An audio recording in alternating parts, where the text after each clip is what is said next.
मित्रांनो, UPI through payment करताना तुमच्या हातून चुकून दुसऱ्या व्यक्तीला पेमेंट झाले किंवा चुकीच्या नंबरवर पेमेंट झाले तरी तुम्ही ते पैसे परत मागवू शकता।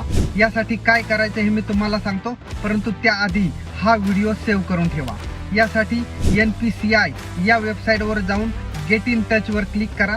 त्यानंतर कंप्लेंट वर क्लिक करून UPI कंप्लेंट सिलेक्ट करा। त्यानंतर थोडं खाली स्क्रोल केल्यानंतर ट्रान्झॅक्शन वर क्लिक करून येणारा हा फॉर्म तुमच्या पद्धतीने व्यवस्थित भरून त्यानंतर इश्यू या बटनवर क्लिक केल्यानंतर incorrectly transaction to another account या ऑप्शनला सिलेक्ट करा आणि त्यानंतर हा फॉर्म सबमिट करा। मित्रांनो, याशिवाय स्क्रीनवरती दिलेल्या नंबरवर कॉल करून सुद्धा तुम्ही याची कंप्लेंट देऊ शकता। परंतु मित्रांनो, एक गोष्ट लक्षात ठेवा की हे चुकीचं ट्रान्झॅक्शन झाल्यापासून 4 तासांच्या आत तुम्हाला ही कंप्लेंटची प्रोसेस करावी लागेल।